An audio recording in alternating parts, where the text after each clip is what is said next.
नमस्कार दोस्तों, मेरा नाम है सचिन। कंसीडर आईएएस की एक और नई महत्वपूर्ण वीडियो में मैं आप सभी का स्वागत करता हूं।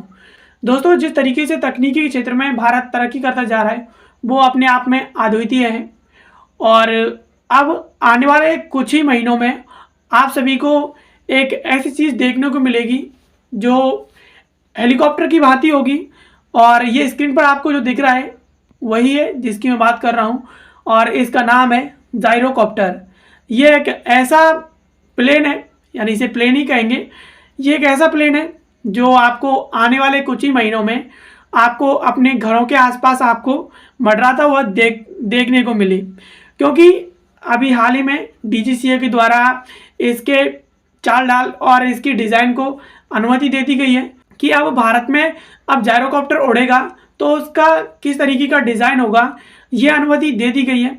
और जायरोकॉप्टर का मूल उद्देश्य ये रहेगा कि जिस तरीके से दुर्गम क्षेत्र होते हैं और वहाँ पर सैनिक और पुलिस निगरानी नहीं कर पाती है, ऐसी जगहों पर सैनिक और पुलिस इसके ज़रिए आसानी से मस्ती करते हुए निगरानी कर पाएंगे। और इसके साथ साथ भारतीय सेना भी इसमें बैठ करके आसानी से अपनी सीमाओं का निरीक्षण कर पाएगी।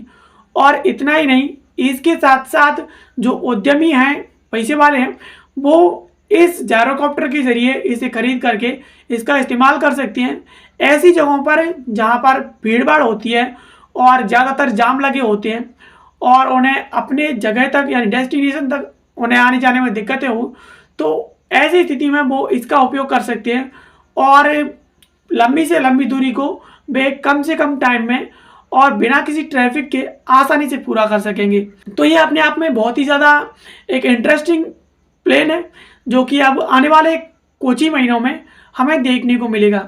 चलिए समझ लेते हैं, क्योंकि आखिर ये हमारे एग्जाम के दृष्टिकोण से बहुत ही ज़्यादा महत्वपूर्ण है। खबर है अमेरिका, जर्मनी और फ्रांस की तरह अब भारत में भी उड़ेंगे जायरोकॉप्टर्स। इससे जाम से मुक्ति मिलेगी और इसकी खासियत जान करके दंग रह जाएंगे। अब खबर के प्रमुख बिंदुओं के बारे में बात करते हैं। तो जल्द ही अमेरिका, जर्मनी और फ्रांस की तरह अपने देश में भी जायरोकॉप्टर उड़ान भरते हुए आपको दिखाई देंगे।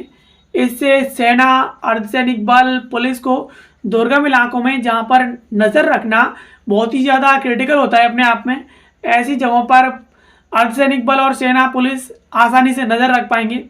और इसके साथ साथ यातायात जाम से बचने के लिए उद्यमी लोग भी इसे खरीद करके उपयोग कर सकेंगे। जहां कहीं जाने में 4 घंटे लगते हैं, वहां तक का सफ़र मात्र 1.5 या 2 घंटे में आसानी से पूरा किया जा सकेगा। जायरोकॉप्टर 100 से 150 किलोमीटर तक की ऊंचाई पर उड़ान भर सकेगा। यानी ये जो जायरोकॉप्टर है वो हमारे भारतीय सेना के लिए, अर्धसैनिक बलों के लिए और पुलिस के लिए बहुत ही ज़्यादा मील का पत्थर साबित होने वाला है। और इससे कहीं ना कहीं उद्यमियों को भी बहुत ही ज़्यादा इसका बेनिफिट्स मिलेगा। और जायरोकॉप्टर की खासियत ये भी है कि ये 100 से 150 मीटर की ऊंचाई तक आसानी से उड़ान भर सकता है। अब कंपनी ने डीजीसीए से अनुमति लेने की तैयारी भी शुरू कर दी है। 5 वर्ष पूर्व कंपनी जायरोक्स एविएशन ने पोलैंड से जायरोकॉप्टर, यानी तकनीकी रूप से इन्हें जायरोप्लेन कहा जाता है, भारत में लाने की योजना बनाई थी और अब यह सफल होने जा रही है। जायरोकॉप्टर की डिज़ाइन को नागरिक उड्डयन महानिदेशालय, जिसका नाम डीजीसीए है, वहाँ से प्रमाणन हासिल हो चुका है। यानी डीजीसीए ने इस बात की अनुमति दे दी है कि आप भारत में जो इस जायरोकॉप्टर उड़ेगा उसका डिज़ाइन कैसा रहेगा, मॉडल कैसा रहेगा, वो इस बात की अनुमति दे दी है। कंपनी ने अब पोलैंड से आयात करने के लिए डीजीसीए से अनुमति लेने की भी तैयारी कर ली है। यानी डीजीसीए से पहले तो प्रमाणन हासिल कर लिया कि इसका मॉडल कैसा रहेगा, अब डीजीसीए से इस बात की अनुमति लेना और रह गई है कि भारत में इसका सामान कब इंपोर्ट किया जाए। और कंपनी प्रबंधन के अनुसार अनुमति मिलने में अधिक समय नहीं लगता है और उम्मीद है कि इस महीने के अंत तक जायरोकॉप्टर गुरुग्राम में पहुंच जाएगा। यानी कंपनी के प्रबंधन के अनुसार जिस तरीके से अनुमति मिलने में अधिक समय नहीं लगता, उससे अनुमान लगाया जा सकता है कि इन जायरोकॉप्टर्स को गुरुग्राम में पहुंचने में अधिक समय नहीं लगेगा। यानी महीने के अंत तक ये आपको देखने को मिलेंगे। और कई अन्य राज्यों की पुलिस से भी इसको लेकर के बातचीत जारी है।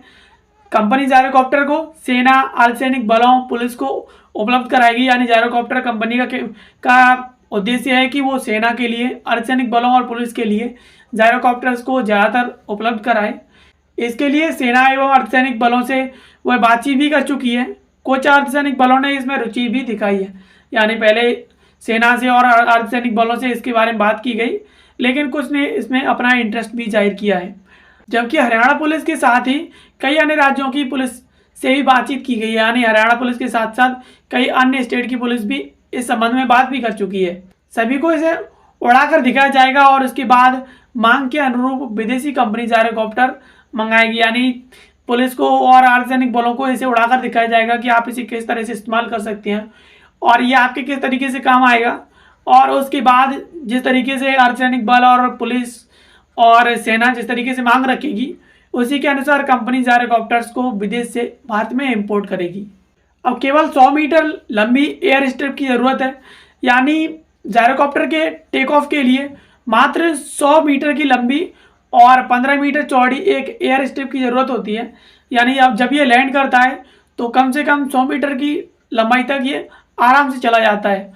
इसमें ईंधन के रूप में पेट्रोल का इस्तेमाल होगा और एक बार ईंधन जलने के बाद 600 किलोमीटर तक की दूरी तय की जा सकेगी, जिसकी अधिकतम रफ्तार 200 किलोमीटर प्रति घंटे तक होगी।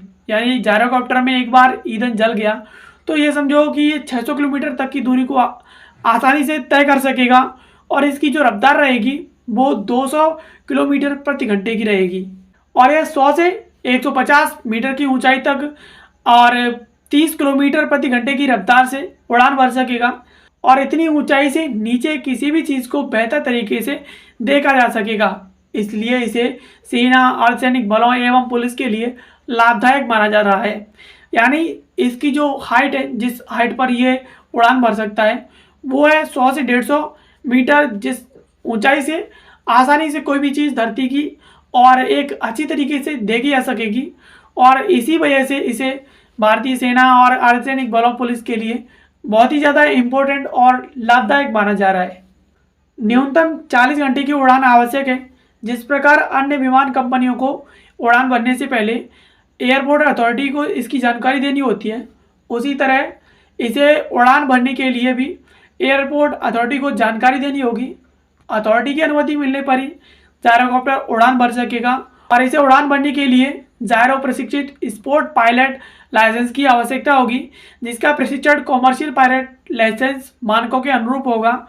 और इसके लिए प्रशिक्षण के दौरान न्यूनतम 40 घंटे की उड़ान आवश्यक होगी। यानी जिस तरीके से विमानन कंपनियां उड़ान भरती हैं, जिस तरीके से उनकी फ़्लाइट, तो उस टाइम पर एयरपोर्ट अथॉरिटी को जिस तरीके से जानकारी दी जाती है, उसी तरीके से इसमें भी होगा। जब जायरोकॉप्टर उड़ान भरेगा तो उससे पहले एयरपोर्ट अथॉरिटी को इस बात की जानकारी देनी होगी और जायरोकॉप्टर को उड़ान भराने के लिए, इसे उड़ाने के लिए जायरो प्रशिक्षित स्पोर्ट पायलट लाइसेंस की आवश्यकता होगी और इसका प्रशिक्षण कॉमर्शियल पायलट लाइसेंस के मानकों के अनुसार ही होगा। और प्रशिक्षण के दौरान कम से कम 40 घंटे की उड़ान आवश्यक है, तभी आसानी से इसे चलाना सीखा जा सकेगा। रायसीना में होगा वर्कशॉप। यानी जायरोकॉप्टर के रखरखाव हेतु वर्कशॉप के निर्माण के लिए कंपनी ने रायसीना गांव के करीबन 20 एकड़ ज़मीन खरीदी है रायसीना गांव से और वर्कशॉप के लिए डीजीसीए से अनुमति मिल गई है। और जायरोकॉप्टर की मांग बढ़ने पर ही कंपनी मानेसर में इसकी असेंबलिंग शुरू करेगी। यानी कंपनी को इसके लिए प्रमाण पत्र मिल चुका है और वर्कशॉप के लिए जगह भी दे दी गई है और इसके साथ साथ अनुमति मिलना बाकी रह गया है। और अनुमति मिलते ही भारत में इसका सामान इंपोर्ट किया जाएगा और जिस तरीके से इसकी मांग बढ़ेगी उसके बाद ही कंपनी मानेसर में भी इसकी असेंबलिंग शुरू करेगी। इसके लिए कंपनी ने फ्रांस की एक कंपनी से लाइसेंस प्राप्त कर लिया है और इसकी कीमत केवल 1.5 से 2 करोड़ होने की वजह से इसकी मांग बढ़ने की उम्मीद है। और उल्लेखनीय है कि पिछले साल उत्तराखंड पर्यटन विभाग ने भी एक निजी कंपनी की मदद से ऋषिकेश हरिद्वार में पर्यटकों के लिए जायरोकॉप्टर सेवा पायलट प्रोजेक्ट के तौर पर शुरू की थी। यानी कि उत्तराखंड सरकार भी इस क्षेत्र में उत्तराखंड में पर्यटन को बढ़ावा देने के लिए काम कर चुकी है और यह पायलट प्रोजेक्ट सफल रहा था। इसके व्यावसायिक इस्तेमाल के लिए संबंधित कंपनी डीजीसीए से अनुमति लेने का प्रयास कर रही है और अनुमति मिलते ही इस सेवा को फिर से शुरू किए जाने की योजना है। यानी उत्तराखंड का जो पर्यटन विभाग है वो भी पर्यटन को बढ़ावा देने के लिए एक बार प्रयास कर चुका है, इस तरह की जायरोकॉप्टर सेवाओं को इस्तेमाल कर चुका है जो कि सफल रही थी। और कंपनी डीजीसीए की अनुमति लेने के लिए लाइन में लग गई है और जैसे ही डीजीसीए की उसे अनुमति मिल जाएगी वो तुरंत इस सेवा को दोबारा से शुरू करेगी। तो दोस्तों आशा करते हैं वीडियो आपको पसंद आई होगी। ऐसी वीडियोस के लिए आप हमें सब्सक्राइब कर लीजिए। बाकी मिलते हैं किसी अगले वीडियो में किसी नए और इम्पोर्टेंट टॉपिक के साथ। तब तक के लिए आप सभी का बहुत बहुत धन्यवाद।